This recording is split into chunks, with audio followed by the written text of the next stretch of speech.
Sorry I didn't make a video in a week. I broke my microphone, so I couldn't make this video. But now I have a microphone, so it's time to make the video. Without further ado, let's begin. Do you guys remember Phantom Forces? That one gunning game? We're like, oh yeah, it's still on the front page. That's great. I mean, it's kind of died a bit in popularity, so it's kind of sad. But I mean, it's pretty good. Let's just take a look at like this game, like everything that it did that was really, really great.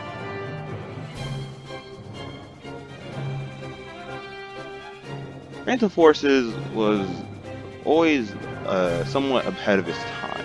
It had everything it did was pretty good. You know, it never did anything wrong, and it never did anything too perfect to make it like go ahead and like But it just did everything that it needed right and did it well.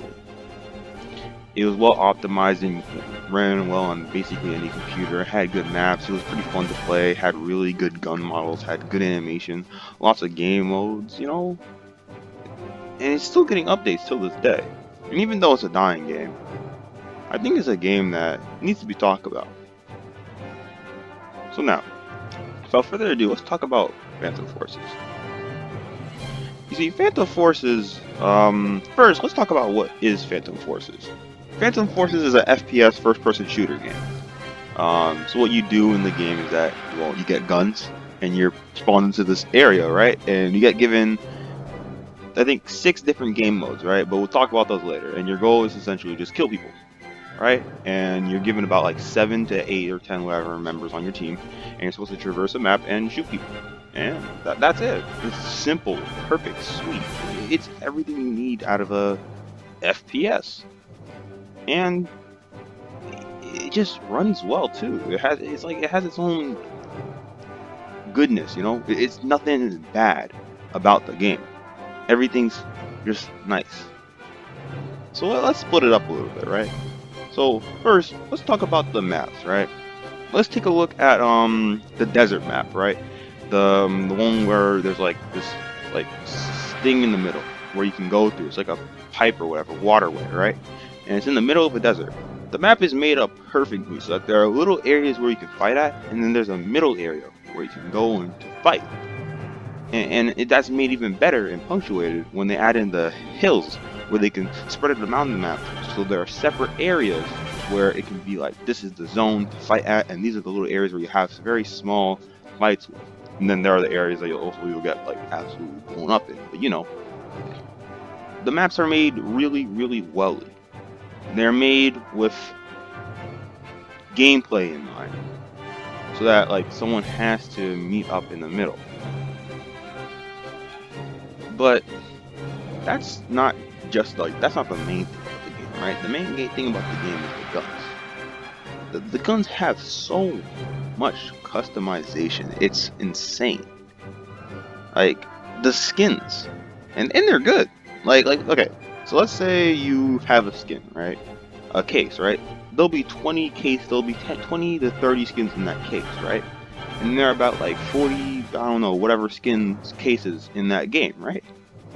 And it allows for a gigantic variety of skins. And for some of the skins, you can change the colors and the transparency and the material and everything. It's so cool. And you can make some of your guns look really, really stupid. And the things you can add onto your guns are also insane. It allows you to add like sights and scopes and all things like that. I always agreed that the customization in this game was amazing. It was really freeform and allowed you to like get cool stuff. And I mean the gun models look good, alright? And the animations, top notch. Like the reloading animations, the shooting animations, the putting the gun up to the holster animation. Everything looked nice and everything ran well too. And that's what it is. It's Voices, bro. It's a FPS shooting game. Some things I do have that I think are little nitpicks in the game are how much it takes to like get to another level, right? I know I was playing like a level for a whole entire day, right? And I only gained one level for a whole entire day's worth of work, which is fine because that's not really the main point. Just that it takes longer to unlock the guns, which makes you want to buy the guns and makes So you can not lose, but yeah, but it doesn't really matter. You just kind of get the gun you pick, and if you play with it long enough, you can get some seriously good things. Like the iPhone. I thought the iPhone was pretty good because it allows you to check exactly where your opponents are, even when you unlock all of them. Super good tool, and I think it makes you do like a little bit more damage too. Great, great tool. And honestly, the Scar L is all you need in life. But of course, there are all different types of guns, like shotguns, snipers, SMGs, machine guns,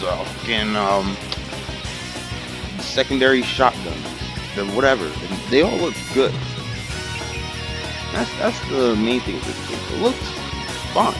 Everything kind of just is appealing to the eye.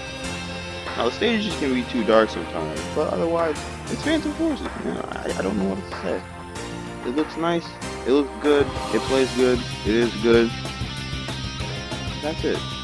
Very, very small, criticism with it. So this old game on Roblox, I'd give it a 9. I give it an 8 out of 10.